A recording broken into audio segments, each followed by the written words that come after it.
Well, halito akana, hello friends. Chimichukma, how are you? Welcome back to Red Hoop Talk, the Association on American Indian Affairs Native News and Talk Show about how we stay close to culture.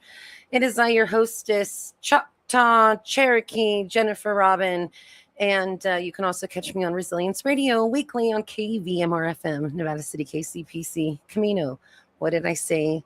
The whole station ID habit. So Red Hoop Talk is where we hear from diverse guests all over Indian country about protecting culture, strengthening sovereignty, and self-determination. We post new episodes once a month, the fourth Thursday at 4 p.m. Eastern on YouTube, LinkedIn, and Facebook. And the next day, it's available wherever you get your podcasts, Apple, Audible, Spotify, and now we're on Native NV1 app. So drop a comment below if you are watching on the social. Share the link, and your friends can come join along with us. We also have merch. You can get your own very own Red Hoop Talk. I'm trying to make sure I can show you the website here. Merch that helps the association's programs, and that is up there. So this month we are welcoming Dr. Crystal Miller. And let me put on my non-reading glasses now. Her bio resume is so robust that we're going to let her talk us and walk us through. And I'm really looking forward to today's program because there's so much that goes on behind the scenes that we aren't even aware of, right? Things that benefit us and protect us. And so it seems like our Dr. Miller here really has a grip on, I don't want to say bureaucracy of Indian country, but kind of how it is structured. Dr. Crystal Miller, welcome to the program. Hi, how are you? I'm hanging. So how should we address you? Like Dr. Miller, Dr. Crystal Miller, just Doctor? However you want. I always laugh around and say, I only got this so the non-natives would listen. And I haven't said anything different from before and after I got it. So here I am, however you'd like. Well, you earned that. Right? Yeah. So you are Walker River Paiute. Did you grow up there? So I grew up between Santa Rosa Rancheria, which is a reservation in Central California. I went to high school at Lamora High School and graduated from there, but was bouncing around between Walker River and Santa Rosa. So I noticed in just being an Indian in Indian country, the Paiutes seem to have gotten kind of spread everywhere. Like there's Paiutes in Oregon, Paiutes in California, Paiutes in Nevada, I think maybe some into Idaho. So do you know kind of who, what, where, why, how? So I always tell people, and this is the early conversation into my land back initiatives, is if they didn't break up our territories, the Paiute Nation technically would be huge, way bigger than what Navajo Nation is now, or what other nations would have been as well too. They would have been also huge as well too if the landmass wouldn't have been broken up. As we know, for a lot of different things, but exploration, especially in particular the heart of Paiute country coming from Nevada. But yeah, we're in Oregon, we're in Nevada, Eastern California, Southern California, Northern Arizona, Utah. We're all over. Dang. Well, and was it intentional by the government to just kind of plug you where there was room, or did you guys voluntarily scatter into these places with previous relationships with other tribes? Well, we had seasonal cycles like many other Native nations. And so a lot of the contemporary reservations, Paiute reservations, are some of the seasonal territories that we frequented, but the federal government said that these are the only places that we could stay. And so when they were attempting to figure out what they were going to do with the Paiutes, they actually tried to put all of us and other tribes as well too in only Pyramid Lake and Walker River, and we just were not having that. And so a lot of the Paiutes stayed in the territories and areas that they were, following what would technically be their bands. And my family, I am both Pyramid Lake and Walker River, and other things as well too, but mostly Pyramid Lake and Walker River. And because of the allotment era, and that's where our allotments were housed in Walker River, that's where my family stayed. And so I remained Walker River. Okay, and then also the government says we can only be one. They say we can only be one. But I think also too, I push back on that a little. I think some tribal nations do allow for dual citizenship, but it is for the sovereign government to allow or to not allow it, more so in today. So I was taught many moons ago by, we all have the angry 70s Indian uncle, right? Mm-hmm. So Yeah. I was told by him that that there's no such thing as a sovereign citizen because the United States can still do whatever they want to us. Mm-hmm. Right. Mm-hmm. So, and a lot of this work that you do has to do around self-governance, sovereignty. Is that a real thing that we're doing, or are we still at risk of like an administration dissolving the BIA and now they can take our land or whatever? Do you see what I'm trying to get at? Mm-hmm. I mean, there's always that risk in the back of our mind, but the goal is to look sovereign, act sovereign, be sovereign, because we are sovereign.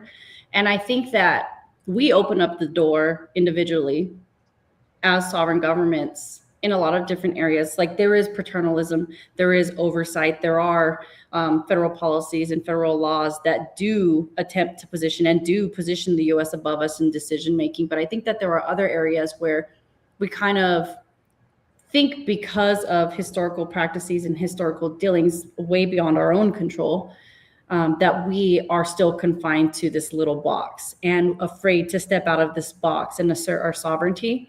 And I think that that's where we're finding ourselves now. And it's actually really cool to see, because and I like to always say, like, I see the younger generation kicking that door down, but it's not only the younger generation. We have those angry uncles who are ready to step into that role and kick those doors down, or those upset aunties who are ready to take down the U.S. government. And collectively, between all of those different diverse ages and different perspectives, I think that we're seeing a movement of Native nations really stepping into their sovereignty and exerting it. So yes, it is the case that your angry uncle is correct, and it is the case that we're seeing some movement now. I'll let him know after the program. You're not crazy. We're all crazy. So I was also taught that a lot of the tribal government structures we have now are based on BIA requirements of governance versus how we individually as tribes typically governed. Yeah, that's 100% correct. A lot of tribes are functioning under what is called Indian Reorganization Act governments. And that was an era where it was supposed to influence self-determination, but it also imposed and in some cases coerced the adoption of Western governments. And in the process of doing that, during the time, we thought it was an amazing thing. But as time has gone on, we've seen where these Western governments have imposed barriers to Native nations exerting their sovereignty fully, or implementing traditional governance practices, or even conflict resolution practices, a bunch of different areas. These are just some that are coming to mind right now. It's created barriers for tribes to kind of see through a traditional governance structure. And I've done a lot of work with Native nations all over, actually, even in Canada, but I'm just going to focus in the US, who want to implement traditional governance or who want to function a different way, but they can't because they are bound to that now constitution that they have. One instance in particular is a lot of the IRA constitutions require a secretarial approval, even though the federal government and DOI says they're no longer doing those approvals. It's just procedural. You still have to go through it. Those are still in a lot of constitutions. And then I've worked with a lot of Native nations who are 100% happy that they refused IRA constitutions, and they wholeheartedly believe that they did, because they did. It's in writing that they did refuse those constitutions, but then they turned around and adopted models of those constitutions. And so, although on paper you may have refused it and told the government no because you did, that's 100% accurate. A lot of them then turned around and adopted those same models of governance. And so there are a lot of imposed governance structures in the way that tribes govern that are just not theirs. And within these reforms, is the government acknowledging the work that you're doing, or is it like, okay, we function like this on paper, but behind closed doors, we're allowed to, right? The government's just really rigid. It's my way or the highway. Mm-hmm. Are you talking about the U.S. government? Yes. The man. The man. I think in some instances, there's been a lot of successful reforms. And even in particular, just little reforms. And I shouldn't call it little reforms. Tribes who do one reform, and it's this huge thing as changing their name to a nation. It is the federal government is being receptive to those reforms. There are some cases where BIA is what I would say probably overstepping and saying that the process wasn't followed correctly, and so the government can't move forward with said change. And so it's really just a long drawn out process for those particular Native nations where there is some oversight, some overstep to be argued. But I think for the most part, probably over the last 30 plus years, there's been a lot of constitutional reform that we've seen throughout Native country. And it has set well with the federal government. Now, have we seen tribes maybe step out of a comfort that the United States government is not comfortable with? Now, that will be a different discussion. Well, interesting, because I know that a lot of these early treaties weren't meant to last more than 99 years. Like, we're not supposed to be here, not only as Native people, but Native women discussing this. Right. So does us engaging the government, the man, or making any waves put us at risk? Because again, I'm 5 civilized tribes, or like the Mississippi Choctaw. Like there really is this pride on, look at, we're doing it. We said we were going to do it. Like it's just a really weird source of pride being assimilated to a certain point, right? So it's like there's this fear that if we got what we got, we're lucky to have that. So don't make any waves. Yeah, no, that is a huge fear, and that is a huge consideration that Native country and elected officials have to live with and deal with every single day. I want to make this decision, but my nation relies on this. And so I often put it back on this argument that tribes are sovereign and there's a trust and treaty responsibility. There's no or. And I think the United States government attempts to create that or. You want to be sovereign, or you want this trust and treaty responsibility. And I mean, there's a lot of different arguments that can be made, but the first one always comes to mind is I am sovereign. I'm going to act in my sovereign nature because it's inherent to me, and you're going to fulfill your trust and treaty responsibility. And if you don't like it, just give me all the land back. And then that changes the context. But I do think the federal government attempts to create this and institute this or. You want to be sovereign and self-determined, or do you want this trust and treaty responsibility? But it's a lot more complex than just this or being instituted. But these early treaties that a lot of our ancestors signed, they didn't have an or, right? So it's supposed to be and. And you mentioned these land backs, and I'm noticing on your it's like 6 pages of just what you've done. I'm so sorry. Done for us. But we talk about like the land back, environmental justice, where is it, energy and mineral rights? Like I was under the assumption that we had water and mineral rights as some of the early agreements and treaties. Yeah, one of the things that the United States government is prime on is attempting to draw this black and white on what is and what is not there. And so in particular, this is an easy one only because you flagged mineral water and all of these natural resources, right? And so we had been arguing, especially in particular to energy, solar, sun is a natural resource. But within treaty law, the United States government didn't want to recognize it. And so it's just this long drawn out argument between the federal government and Native nations on what constitute contemporary treaty law, knowing that we had advanced. And I think that a lot of the times as we watch America and Native nations advance in tandem, America and the United States government always wants to create this argument that, or at least this reality that America can advance, but Native nations cannot advance. And so I'm always arguing with, especially the term decolonizing. We can decolonize, but that doesn't mean I'm going to go run around in a loincloth. I'm decolonizing because I'm instituting traditional knowledge and traditional practice and even traditional governance in 2026. And what that looks like is a sovereign decision for us. And so there's this real understanding that America thinks only they can advance. And so as we've moved 100, 200, 300 years down the line, and we've seen advancements across the board, not just American advancements, we have to also understand that what is happening today and contemporary today has to be drawn back to those treaties. And where you get to write the rules here, the rules also apply here within this treaty as advancements continue to happen. But there also seems to be this underlying concern that if tribes get something back or gain something, then somehow the rest of America will lose something. Mm-hmm. It's that poverty mindset. You know, and then too, watching our tribal, I mean, it goes back to Standing Rocks, our tribal lands being preyed upon for railroads back in the day. I mean, look at your territory right there, Paiute country, railroad, pipelines, and now being preyed upon for like data centers and things like that. So there's this weird, like we're going to be an easy kill, or we're just so unorganized and ignorant, then we'll sign whatever.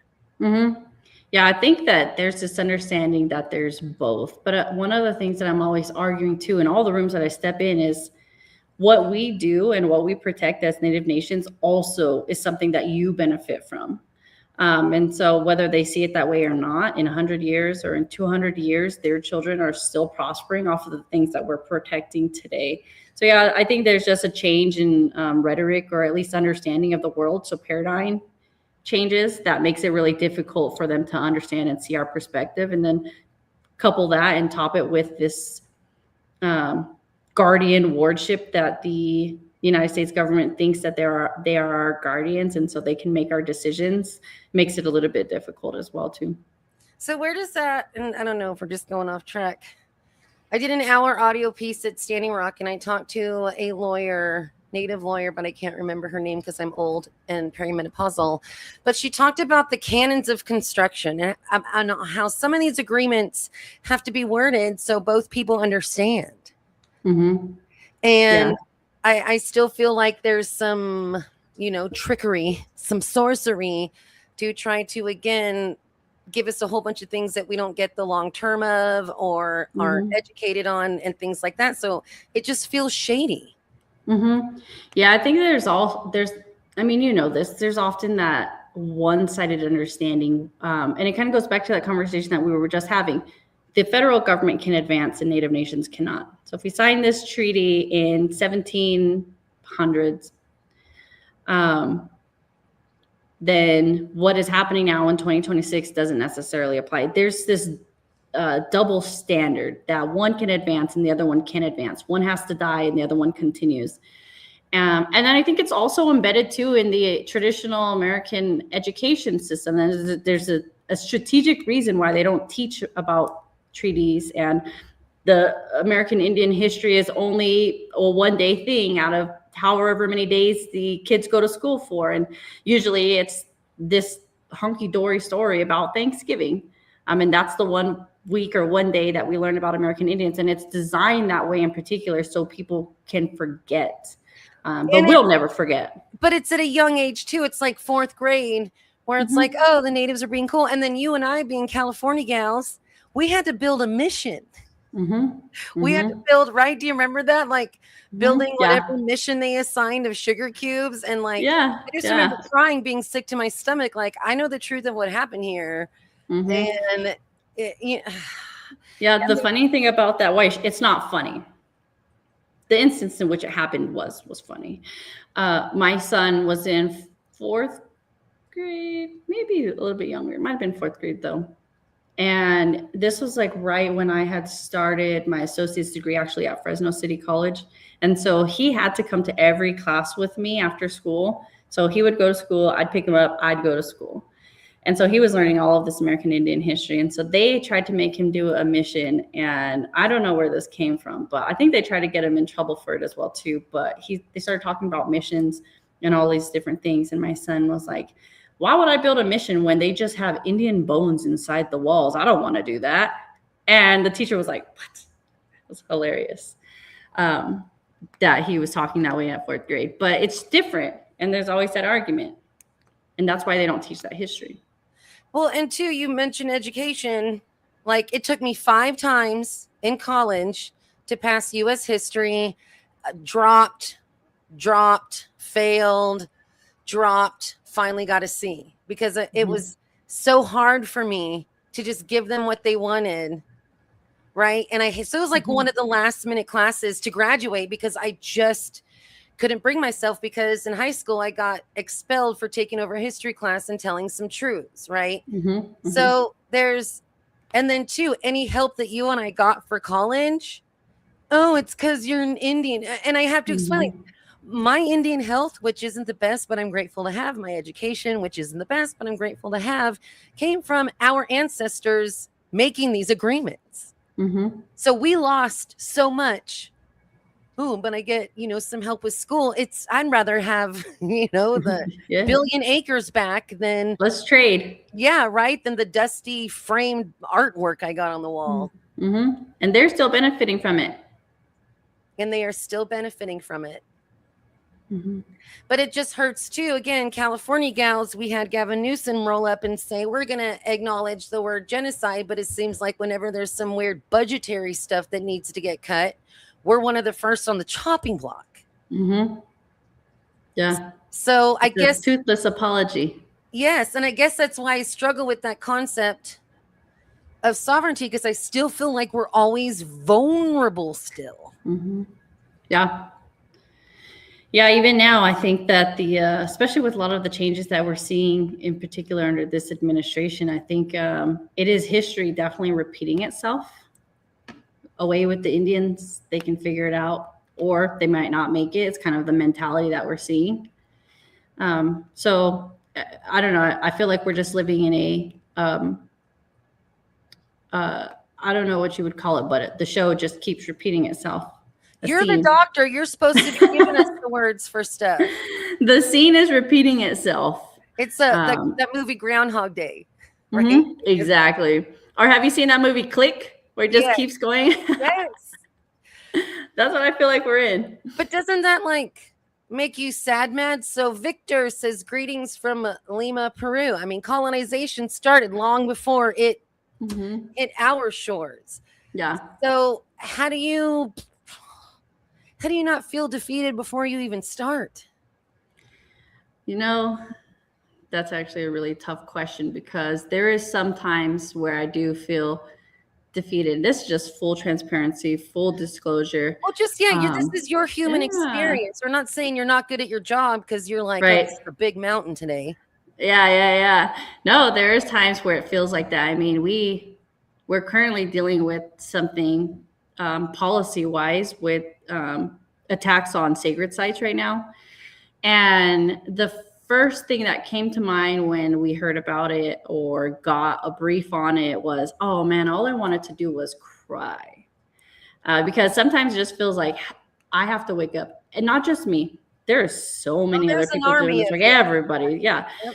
And, sometimes I think like, when is the day I'm going to wake up and not have to fight? And that's just not my reality. So, there's those times where you feel defeated and you cry if you have to.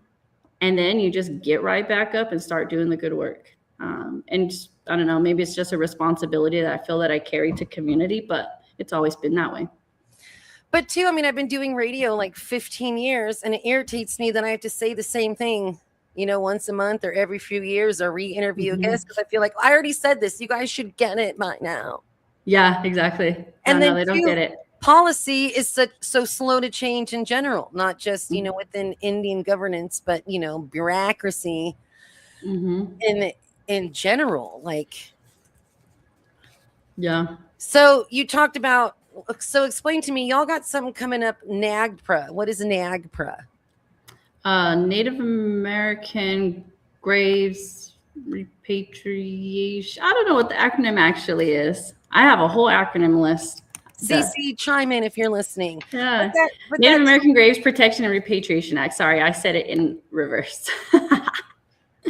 Right. Yeah, go ahead. But no, you guys doing that ties into a lot of things. Like, I'm still shocked. So you have a tribe now. Okay, so again, all I can do is speak on what I know. So in Mississippi Choctaw, we have our Naniwea, which is our old burial mound and the site that we emerged from the earth from, right? So it took until 2008 for it to be in our possession. And now you're saying there's like property tax on it? Oh, yeah, it's bad. It's like they're writing the rules for us. But churches have a million exemptions. Exactly. And our spirituality, even though it took to the 90s or 70s or whatever, we're allowed to have our spiritual. So how come we're... Can you explain this to the rest of the class, please? Dr. Miller, please.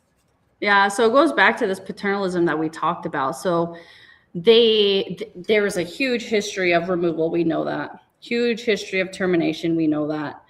But then there was this era of self-determination and self-governance and supporting that kind of era. And in the process of that, there was still paternalism associated to it. So we have NAGPRA, we have NHPA, we have NEPA, all these different things that are supposed to support. We have self-determination, era and acts, and a lot of different policies coming out from the federal government that are designed to support. But it's kind of backwards because it's coming from recognition of the federal government. And that's why we see all these rules on it. So it is only as sovereign as they say you can be in their eyes. And so I'm always pushing back and saying like, okay, well, let's use our laws and our sovereignty. Let's adopt some of our things and push back, and let's just take it to court kind of mentality. Now, have we done that? In some instances, maybe, but I'm waiting for us to widely do that across the board with Native nations. And so, I mean, it is the case that we're just dealing with a lot of different rules and laws that come out that are designed to support self-determination and self-governance within Native nations. But again, those rules are written from somebody else, oftentimes not consulted by Native nations. And are they workable? Are they not workable? To be determined. So there's like policies and structures being made by the U.S. government without our consent or input. Doesn't that just seem weird to you? Yeah, it's backwards. And then you think? And then what's funny too is there's usually, in most cases, funding associated. So they'll draft something, legislation, policy, regulatory matter, whatever the case is. And there will be, in some way, shape, or form, a funding associated to it, to which fulfills the fiduciary responsibility of the trust responsibility. But there are rules to how you can use X, Y, and Z funding. There are rules to how this legislation, policy, or regulatory matter applies to you. And then they drafted it without consent of the Native nations. And when it's not workable, because usually when you draft something from people who don't understand sovereignty, who don't understand Native nations, who don't understand like lived practice within those communities, it's not going to work. And so when it doesn't work, the federal government often pulls the funding and says, well, this Native nation didn't use it, so they didn't need it. I'm going to need we should have these conversations after 5 p.m. So it's happy hour. I don't even drink and I want to. So, Lucia posted, time to band together and fight. Thank you for leading the charge. Yes. Dr. Miller, if you say, let's go, I'm right behind you. I don't know where we're going or what we're fighting. Yeah. Stronger together is the concept. Well, and two, it's weird that like we say sovereignty, self-governance, but we have non-native people voting and making decisions before options even trickle down to our desk or table or email. Yeah. Well, that's one of the things too. So we know that now I shouldn't say old, because Native country has always been advocating in these spaces. This isn't new to the work that we've done. We've seen it in multi-generations now. We've seen it hundreds of years ago where Native country was advocating in the space in the same exact way that we are now. But I think that where we can do a little bit more in terms from the tribal side is getting education to some new elected leaders earlier and getting them prepared to understand that this is the process. So we're always calling on tribal consultation. The federal government has never showed us that they can adequately uphold tribal consultation, and we know that. And so proactively speaking, we need to get into those spaces. And so we need to be in these places, in the rooms where they're making decisions, or on these councils or on these boards where they're making these decisions, and being in those conversations, because we know the federal government is not going to fulfill their consultation responsibilities to Native nations. Yeah, because now that is consent and consultation. You have to explain it and give us a chance to agree to it. Yeah. And even understand it. I mean, I'm not saying that Native nations don't understand what's written on the paper, but you're talking about people who have already 2 different languages to start with. And the way that we see and speak English is already different. And so there is a language barrier. The way that we understand fundamentals on this stream and the way that the US government understands fundamentals on this stream are widely different because of worldviews. And so there is inherently a language barrier. And so there is that piece and that component. It shouldn't always be the case that Native nations have to understand your rules and your laws. When is it going to be the US government understanding our rules and our laws and our worldviews, especially thinking about it from sovereign to sovereign? But we're just supposed to get over it and catch up. And come on, Dr. Miller, they gave you a Ph.D. So you know what I mean? You should be on their side. Yeah. I'll let them know when they gave me that PhD. Right. No, that is their mindset.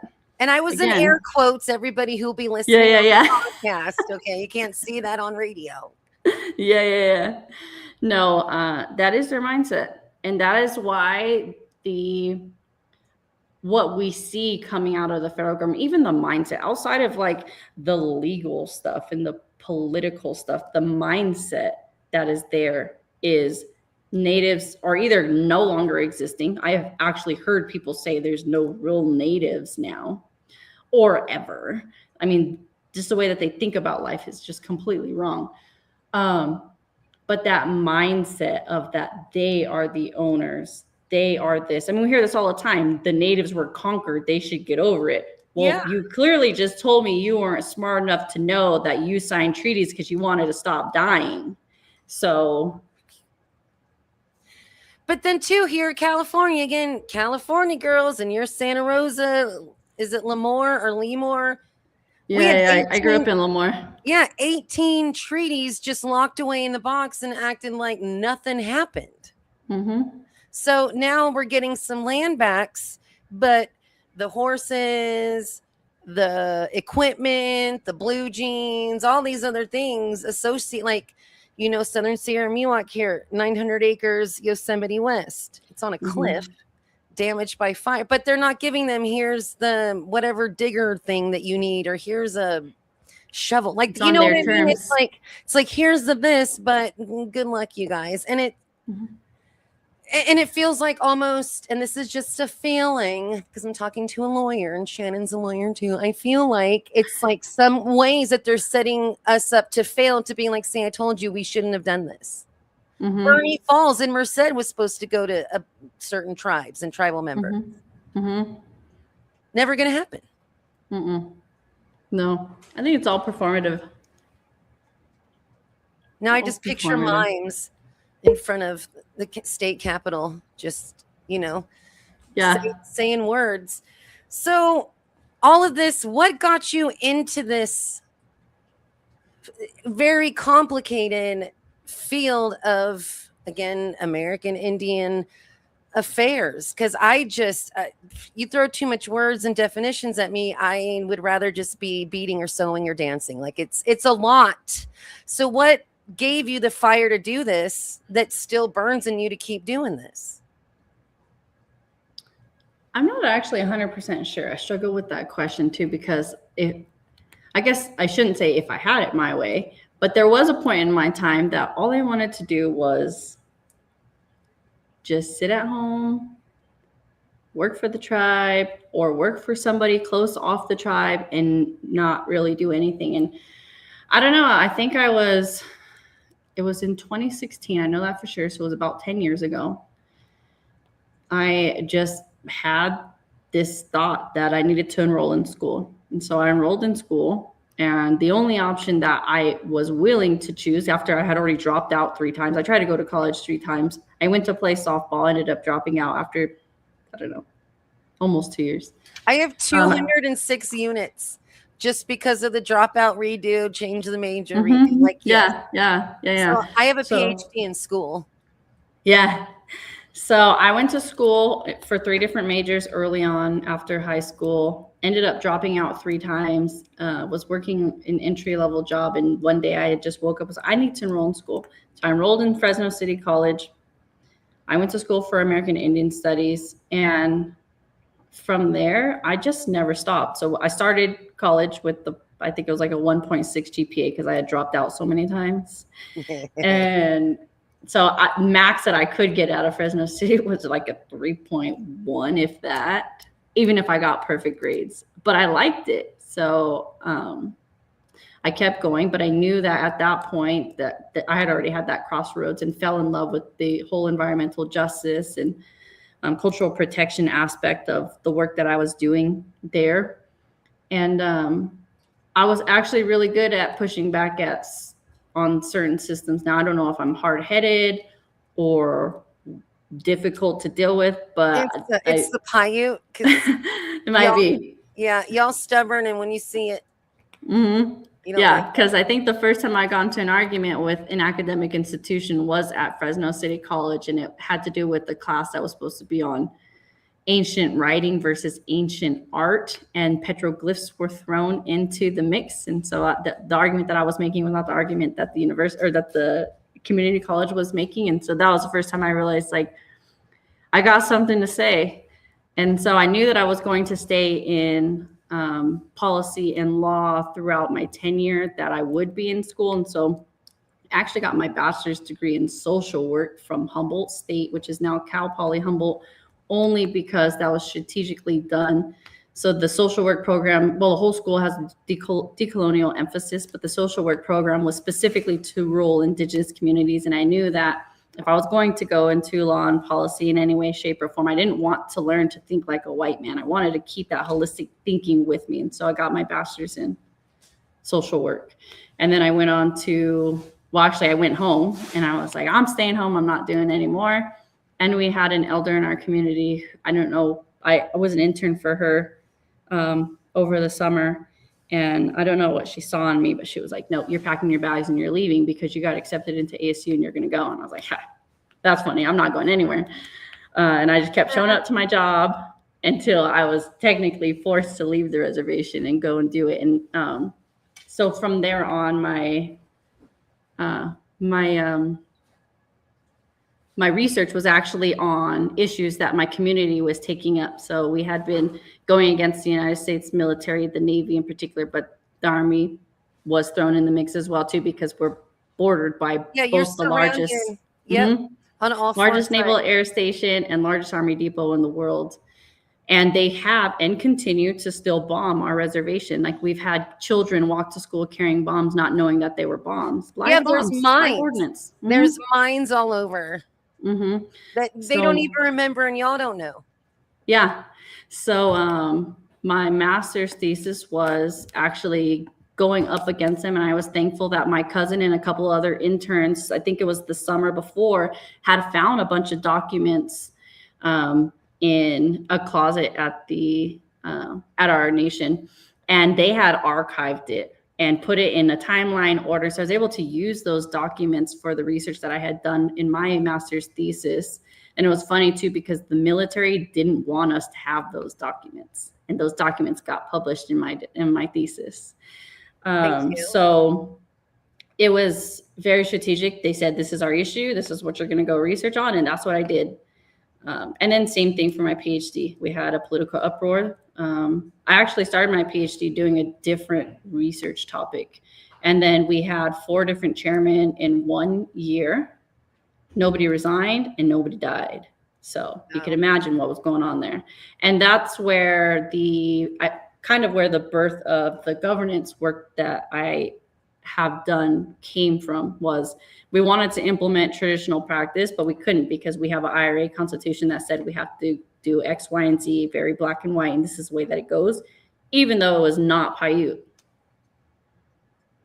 And there wasn't an attempt to work with you guys to set up that, well, what is Paiute? Mm-hmm.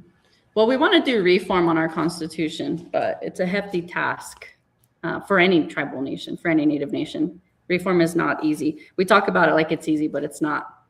Well, you make it look easy. So I know I can't keep you forever, but I'd like to get updates from you in the future of kind of what is clicking and working. But what is it? So your role with the association is cultural sovereignty director. What does that mean? And on the bigger picture, right? By working with the association. And then what are some of the goals you would like to see come out of this so you can retire someday? Yeah. So obviously everything that I want to do, not anytime soon, obviously. I mean, I love working with the association. I've only been here for 3 weeks, and it's different when you're surrounded by the experts of these particular topics. The work is different when you can just have a little phone call with your colleagues or your boss and say, hey, let's brainstorm on this because you may be thinking about this different than the way that I'm thinking about this. And so I'm very thankful to be in a place that is filled with nothing but experts and SMEs on the particular topics that we work on. Now, for the cultural sovereignty director, the goal in all the work that I've ever done has either been for the protection of or the expansion of sovereignty. And I'm just happy that here I get to do that in its full entirety. And we have a huge repatriation emphasis, a huge sacred place emphasis, and then also support in a lot of the federal acknowledgement stuff if tribes want to go down that route. Some don't. Yeah, some do and some don't. And I always tell people it's a sovereign decision to do so. It is a sovereign decision to do so. And, some of the priorities that I have and that I'm thankful to be able to do is to jump in with a lot of my team members who are working on repatriation and just see where can I fit in as a puzzle and assist in the process and the work that we do to make this, to just continue the effort. And then another priority that I have is the protection of cultural areas, sacred sites, just across the board. And how can we get that done, especially knowing that we have an administration who is gung-ho on targeting those. So, okay, you're a lawyer. Nope. I am a Ph.D. SME in federal Indian law and policy. Okay, so within that federal Indian law and policy, repatriation. Like, are there statutes of limitations on, well, we've had this for 125 years, it's ours now, or we don't have a receipt or show us evidence that this was a thing? Like, how does that work when you're talking about, again, 150, 100, 200 plus years? And the land thing is so weird because it's been literally stolen and then given away, and then you have other people living in these areas now for 100 and something years. So I think in particular under NAGPRA, there's no statutory time limit to repatriate, but there are those issues that we run into where, like you just said, is it actually yours and how do you prove it? And so there is that argument often of who gets to define whose is what. And we do run into those issues. My team in particular could probably talk in depth about those issues, obviously with data sovereignty in mind on who we name drop kind of thing. But there are those issues, museums, curators, everybody across the board. As we're working through repatriation, there's often that conversation where they bring in the experts, and those experts are not often the Native nations or even the Native nations who are saying, like, this is ours, and we know this is ours. We have a really good example in Nevada. with Spirit Cave Mummy. And we knew that that was our relative. And the federal government kept arguing and arguing and arguing. And I think it was about 50 years that we had said, no, we're not going to do a DNA test because we know that's our relative. But we couldn't repatriate until we got the DNA test because their experts were arguing that it wasn't a direct connection to Paiute and to this region. And so I think it was about in 2019, we finally decided to do a DNA test. Sure enough, we were right. But we shouldn't have had to do a DNA test because we are the experts and we know that we are the experts. So we run into that pretty often as well, too. Well, a lot of our stuff is that we say something, but until like a non-native person with a Ph.D. or two says it, then suddenly we can say it. And that makes me bananas. Like we're totally irrelevant until some colonized book says it, but then messes it up saying it. Yep, that's exactly how it is. That's why I said I only got the PhD, so they'll listen. But it shouldn't be that way. That's what's so frustrating too. Like you need a PhD, a megaphone, a ladder, some fireworks, a cattle prod, and a giant big screen. Yeah. And trying not to like just stress sweat. Okay, so the land back.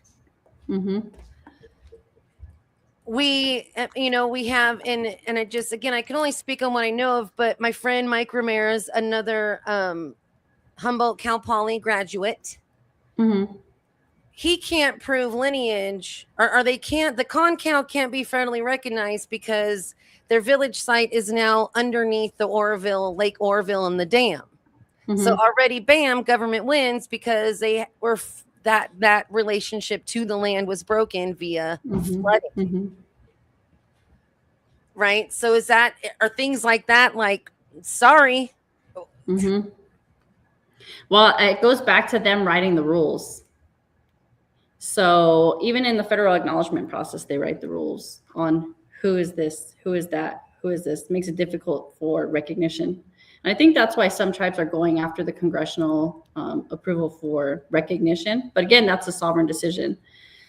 So it makes it difficult. And I think that it's just important to know, as Native nations know, that just because the federal government doesn't recognize something doesn't make it true in many different cases. There's a lot of different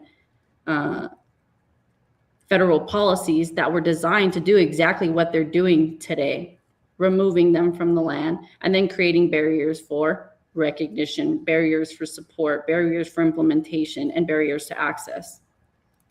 Yeah, the Southern Sierra Miwok here are one of the most federally documented tribes, being, in Yosemite National Park area, but they haven't got their recognition yet. And then you got the Colfax, Nisenan, Colville tribe or something up there that like won't do it because they have had more success with land trust returns and conservation stuff without wasting time and money with the federal government. And I respect everybody's thing, but it just still feels like backburnered issues.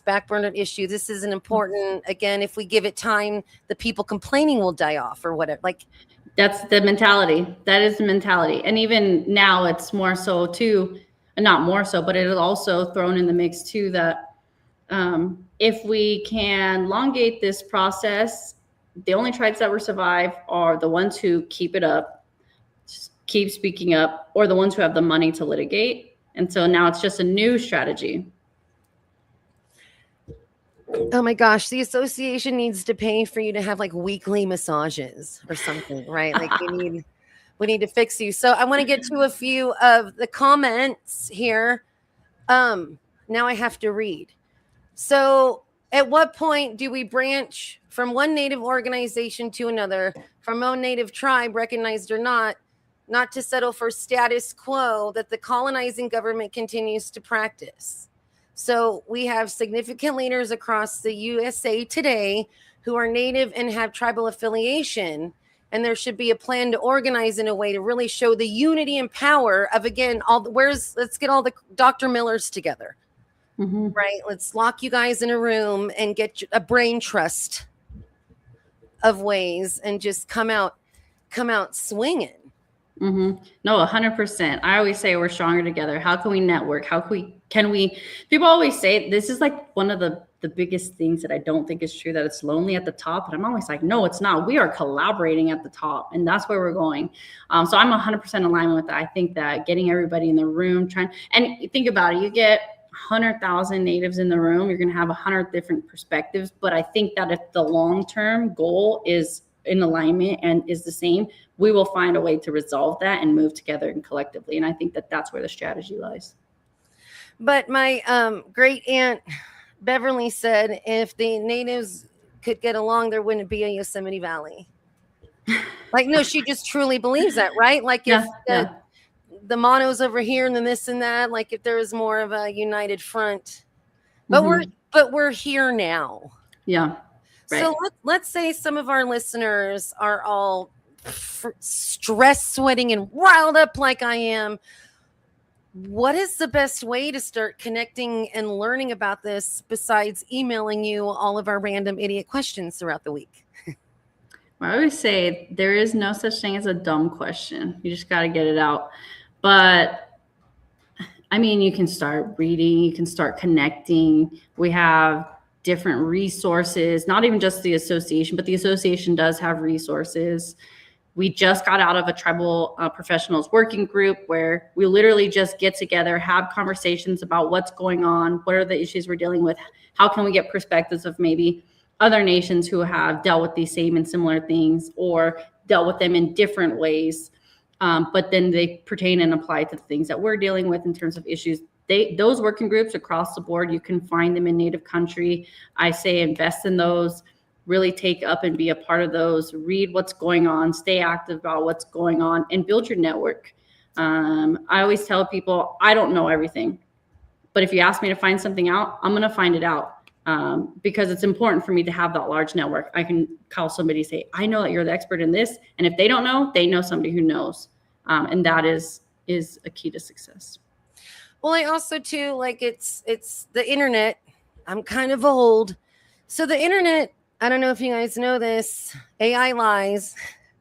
A lot of who we are and our true histories aren't on the internet.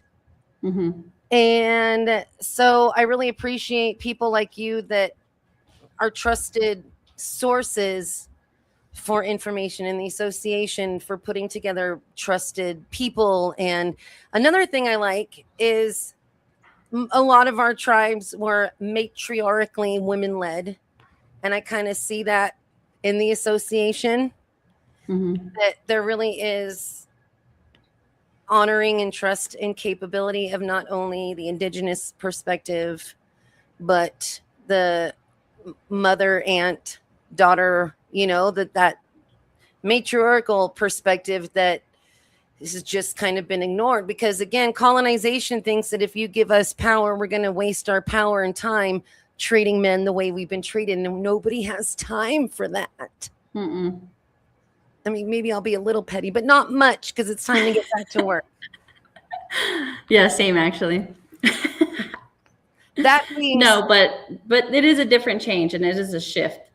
And I think it's funny. I hate using the word stupid, but I think it's so stupid when they say, if you want a lot of issues, you throw the women in charge. I'm like, our perspective on life is so much different.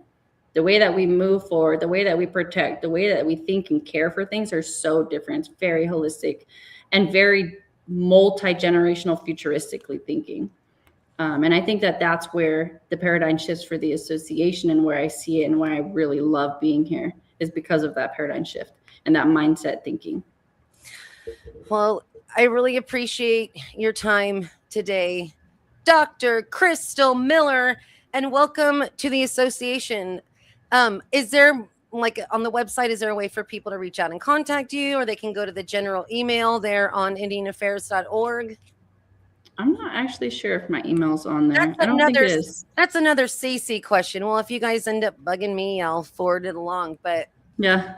And you guys are. I don't know if everybody can see it, but we'll see what we see.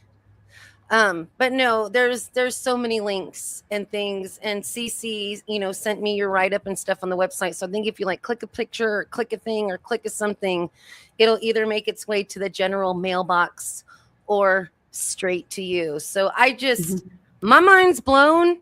I may randomly text you with more like stress questions, but do you believe, you talk about your kids, do you think by your grandkids or great grandkids that a lot of this will have been more equalized or more kind of leaning in our favor? Or is this just going to kind of be the same fight, generate all 7 generations?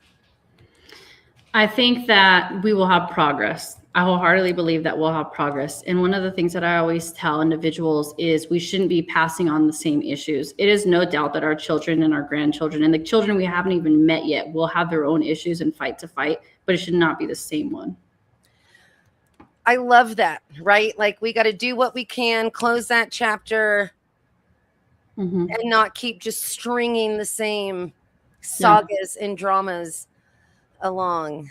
Well, hot dog, I so appreciate I appreciate everything about you. I'm so glad I got to spend this hour with you, and I just got a feeling that we're not done, and we maybe have to getting Dr. Miller updates quarterly here on this program. Yeah, thank you for having me. Happy to be here. All right, honey, will you travel safe? And I'm telling you, we're not done. We're not done. I'm trying to make it like a threat, but still welcoming. Yeah. That's me when I walk in a room. Right. Yes. All right. Well, travel safe, and we'll talk to you soon. See ya. You guys, I'm overwhelmed right now. Crystal had to go because she's got a traveling engagement. She was on the clock for, but this is also very overwhelming, and we need to let the conversation kind of settle in our brains and our hearts to get the questions up. So what do we see here? We have Crystal at indian-affairs.org is her website. And I'm going to play a promo and then wrap some of this stuff. So if you guys wouldn't mind bearing with me, I try to be responsible and do things when I'm supposed to, but she just had me like all engaged. All right. So we'll be back in a few. Join the Everything Back movement and purchase a Cultural Sovereignty Protector shirt today. A Cultural Sovereignty Protector is an advocate who is working to create a world where diverse Native cultures and values are lived, protected, and respected. Cultural sovereignty means having control over those things that make us who we are as Native peoples. Everything Back is our movement to return those things that make us who we are so that we can heal. Purchasing one of our Native-designed limited edition shirts demonstrates your commitment to human rights and equality. Visit indian-affairs.org to check out all of the colors and styles in stock today.